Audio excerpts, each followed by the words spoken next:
Hello students, आज के class में हम बात करेंगे सॉल्यूशन के नेक्स्ट टॉपिक जो है नॉर्मेलिटी। नॉर्मेलिटी जो है हमारे कंसंट्रेशन को रिप्रेजेंट करने में बहुत ही यूज़ होता है। जैसे एग्जांपल के तौर पे अगर आप अपने स्कूल के लेबोरेटरी क्लासेस में जब गए होंगे तो आपको जो है वहाँ पर H2SO4 HCl के कई सारे बॉटल्स मिले होंगे जिनके ऊपर कुछ इस तरह के टर्म्स लिखे होते हैं N/2 H2SO4 या N/10 HCl। तो ऐसे जो हमारे टर्म्स होते हैं वो एक्चुअली में हमारे नॉर्मेलिटी के टर्म्स होते हैं। तो चलिए जानते हैं इसके बारे में कि नॉर्मेलिटी होता क्या है, और अगर कहीं पर ये लिखा है या ये लिखा है तो इसका मीनिंग क्या होगा। नॉर्मेलिटी हमारा होता है number of gram equivalent mass of solute dissolved per liter of solution। तो जो हमारा सॉल्यूशन 1 लीटर होगा उसमें कितना ग्राम इक्विवेलेंट मास सॉल्यूट का डिजॉल्व्ड है, ये बताने वाला जो टर्म होता है वो होता है हमारा नॉर्मेलिटी। तो इस तरह हम कह सकते हैं normality is equal to number of gram equivalent mass of solute by volume of solution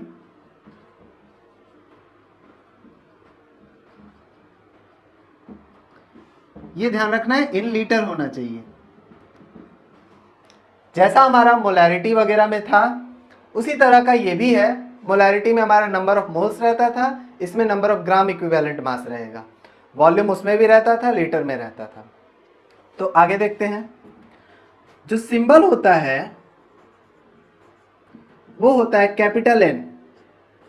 small N से हमारा नंबर ऑफ मोल्स रिप्रेजेंट होता है, कैपिटल एन से हमारा नॉर्मेलिटी रिप्रेजेंट होगा। तो इस तरह capital N is equal to M equivalent by volume. इसकी एसआई यूनिट की बात करते हैं तो ये हो जाएगा हमारा ये ग्राम इक्विवेलेंट। ग्राम इक्विवेलेंट ऊपर हो गया, नीचे हो गया लीटर, तो पर लीटर। इसी को हम लोग कैपिटल एन से भी रिप्रेजेंट करते हैं। यानी जो हमारा नॉर्मेलिटी का जो लिखा होता है सिंबल वो यही है। एग्जाम्पल के तौर पे अगर हमारा लिखा हुआ है N/10 HCl, इसका मतलब हमें क्या समझना है 1/10 NHCl, जिसका मीनिंग हो जाएगा 0.1 NHCl। अब 0.1 NHCl का मतलब 0.1 ग्राम equivalent mass of HCl in 1 litre solution. तो अगर कहीं पर भी आपका इस तरह के टर्म्स दिए हैं तो हमारा उससे ये मीनिंग निकलेगा। अब पूरे जो है कॉन्सेप्ट के दौरान हमारा जो यूज होने वाला सबसे ज्यादा टर्म है वो है ग्राम इक्विवेलेंट मास। तो चलिए इसके बारे में जानते हैं कि ये क्या होता है। ठीक है, तो ग्राम इक्विवेलेंट मास हमारा जो है ये क्लास 11th का टॉपिक है, और इसके बारे में जो है समझने के लिए सिंपल आप समझ सकते हो कि मोलर मास जो हमारा होता है उसी तरह का एक टर्म है इक्विवेलेंट मास, और मोल्स जो हमारा टर्म है उसी तरह का एक टर्म है नंबर ऑफ ग्राम इक्विवेलेंट मास। ठीक है, तो चलिए देखते हैं। जो इक्विवेलेंट मास होता है हमारा मोलर मास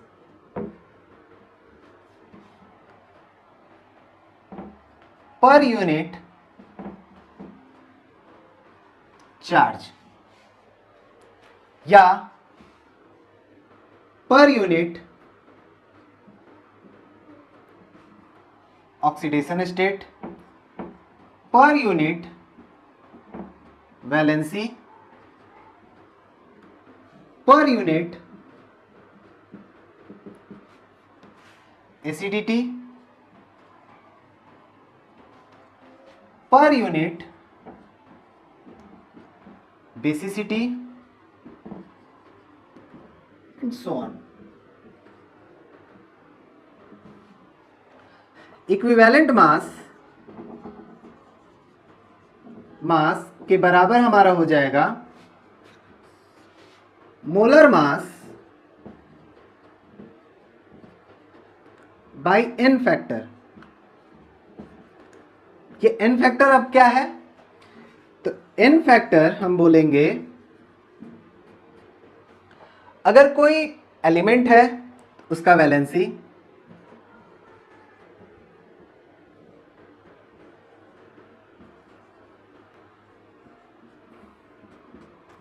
अगर कोई एसिड है तो बेसिसिटी,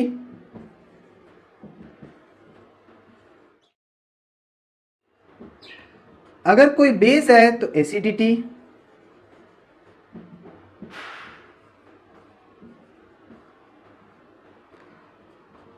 अगर कोई सॉल्ट है तो टोटल पॉजिटिव चार्ज,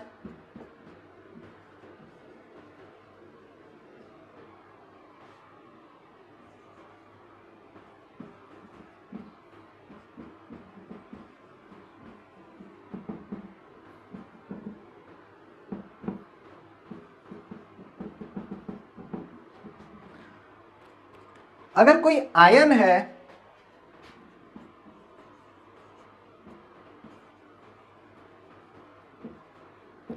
तो टोटल चार्ज ऑन आयन, अगर कोई रिएक्शन हो रहा है ऑक्सीडेशन या रिडक्शन तो total number of electrons gain. तो इस तरह हमारे एन फैक्टर्स के बारे में जानकारी मिलता है। तो एन फैक्टर की जानकारी हमको इससे मिलेगी और जो मोलर मास होगा उसमें एन फैक्टर से डिवाइड करने के बाद हमें इक्विवेलेंट मास मिल जाएगा। जैसे एग्जांपल अगर हम देखें फॉर mg, mg का हमारा मोलर मास 24 ग्राम होता है पर मोल। इसके लिए वैलेंसी अगर हम देखें तो होता है 2। तो अगर हम इक्विवेलेंट मास निकालें इसका तो आ जाएगा हमारा 24/2 जो कि होगा 12 इक्विवेलेंट मास। तो अगर इसके यूनिट का बात करें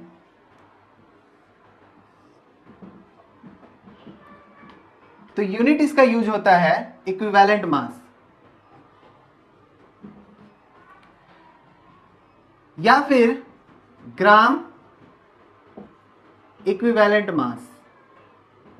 ग्राम इक्विवेलेंट मास हमारा तब यूज होगा जब हमारा यूनिट ग्राम में होगा। अगर हम उसे ग्राम में एक्सप्रेस कर रहे हैं तो ग्राम इक्विवेलेंट मास लेना है। तो यहां पर जैसे हमने अगर 24 लिखा 2 लिखा तो 12 इक्विवेलेंट मास भी लिख सकते हैं या फिर 12 ग्राम इक्विवेलेंट मास भी लिख सकते हैं। ठीक है, तो होप ये क्लियर इक्विवेलेंट मास। नेक्स्ट हम देखते हैं हमारा नंबर ऑफ इक्विवेलेंट मास क्या होता है। तो नंबर ऑफ ग्राम इक्विवेलेंट मास का अगर हम बात करें तो जिस तरह हमारा नंबर ऑफ मोल्स होता है, नंबर ऑफ मोल्स में हमारा क्या होता है, जो मास होता है भाई मोलर मास हम लोग लिखते हैं। तो उसी पैटर्न पे हमारा number of gram equivalent mass भी निकलेगा, जिसमें हमारा क्या हो जाएगा, मास of substance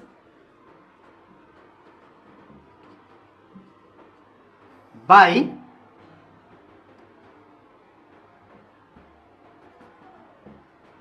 equivalent mass of substance. Gram equivalent mass of substance. तो हम लोगों ने अब तक जो देखा उसमें क्या था, gram equivalent mass is equal to molar mass by N factor. तो इस तरह हम लिख सकते हैं molar mass equal gram equivalent mass into n factor. तो अब हमारा number of gram equivalent mass भी इस पर बन जाएगा, number of gram equivalent mass equal mass of substance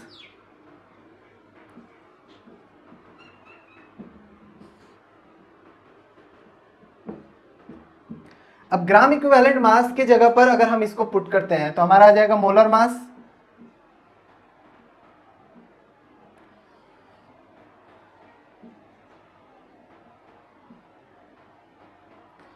और जो n फैक्टर है वो ऊपर आ जाएगा। तो ये हमारा फॉर्मूला बन गया नंबर ऑफ मोल्स का। तो number of gram equivalent mass is equal to mass of substance by molar mass, ये हमारा हो गया n, number of moles into n factor. n factor हमारा पढ़ चुके हैं, वैलेंसी, एसिडिटी, बेसिसिटी, ये सारे टर्म्स। तो होप हम लोग अब नंबर ऑफ ग्राम इक्विवेलेंट मास इस फॉर्मूला से आसानी से निकाल सकते हैं। अब हम लोग नॉर्मेलिटी पे देखते हैं। नॉर्मेलिटी के लिए हम लोगों ने देखा नंबर ऑफ ग्राम इक्विवेलेंट मास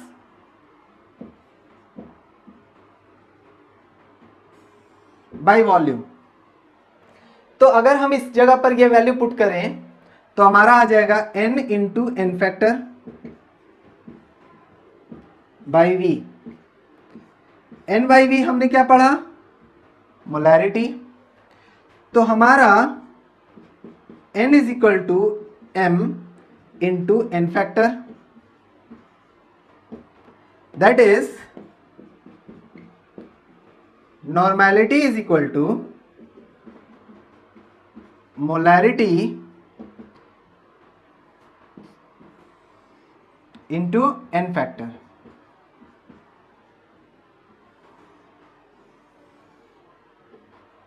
ये हमारा काफी इंपॉर्टेंट फॉर्मूला है जो यूज होगा। नॉर्मेलिटी दिया रहेगा, मोलैरिटी निकाल सकते हैं, मोलैरिटी दिया रहेगा, नॉर्मेलिटी निकाल सकते हैं। तो इस तरह हमारा एक और फॉर्मूला क्या आ गया? Molarity is equal to normality by n factor.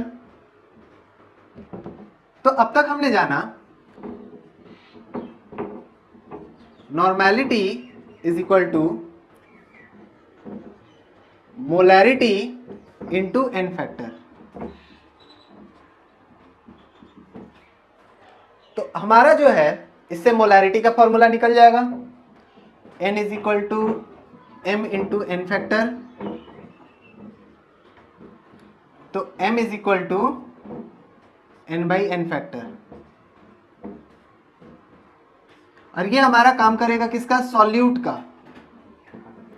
क्योंकि हमारा जो है सॉल्यूशन का कोई जो है एक मिक्सचर है तो उसका n फैक्टर होगा नहीं, सॉल्यूट के बारे में ही सारा कुछ बात होगा। तो लॉ ऑफ डाइल्यूशन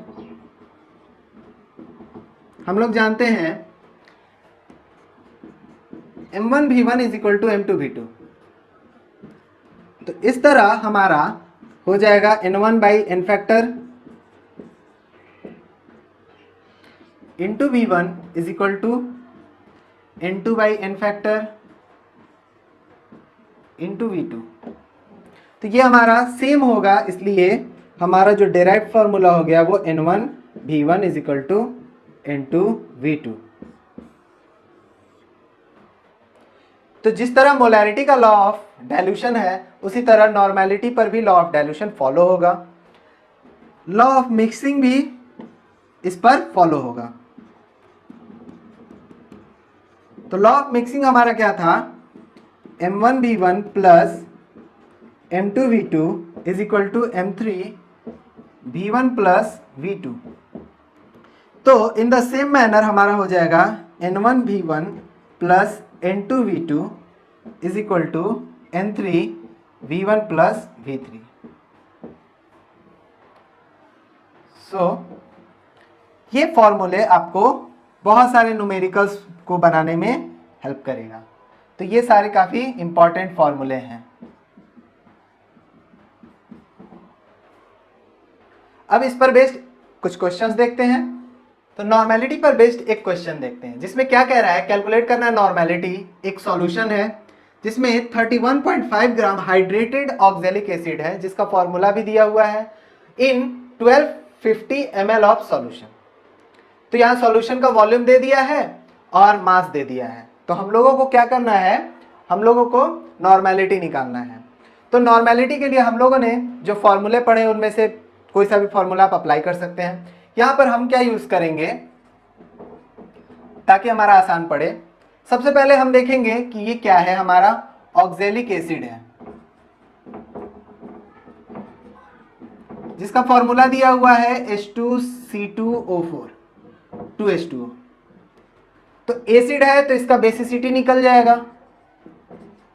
बेसिसिटी हमारा कैसे निकलता है, तो जितना वो H+ डोनेट कर सकता है वो उसका बेसिसिटी हो जाएगा। तो ऑक्जेलिक एसिड जो है वो दो हाइड्रोजन, ये दोनों हाइड्रोजन डोनेट करके 2H+ दे सकता है, इसलिए इसका बेसिसिटी हो जाएगा 2। मोलर मास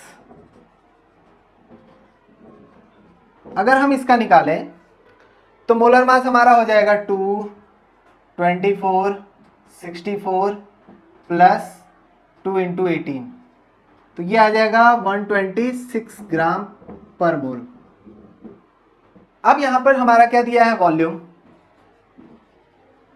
वॉल्यूम दिया है 1250 ml। तो अगर हम ml में रखेंगे तो अपने फॉर्मूला में 1000 से मल्टीप्लाई कर देंगे, या फिर अगर हम इसको लीटर में ही बदल लें तो फिर कोई दिक्कत नहीं है, हमारा जो फॉर्मूला हमने पढ़ा वो यूज हो जाएगा। अब हम लोग जो है, ये बेसिसिटी मेरा हो गया n फैक्टर। तो हम लोगों ने नॉर्मेलिटी का जो फॉर्मूला पढ़ा है उसमें से ग्राम इक्विवेलेंट वाला फॉर्मूला थोड़ा सा जो है नॉन फेमिलियर होने की वजह से यूज करना मुश्किल हो जाता है, लेकिन हम लोग मोलैरिटी पढ़े हैं, मोल्स पढ़े हैं, तो हम वो यूज करते हैं। तो हम लोगों ने पढ़ा normality n is equal to number of moles into n factor by v।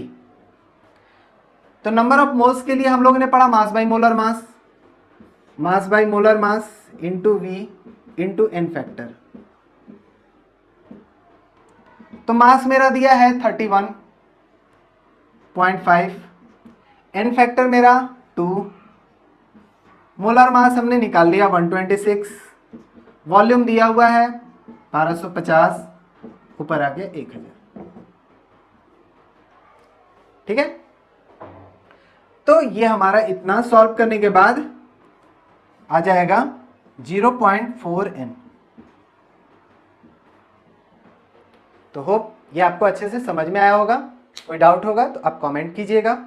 तो नेक्स्ट क्लास में हम लोग पढ़ेंगे फॉर्मेलिटी और solubility of solid into liquid state. आज के लिए इतना ही।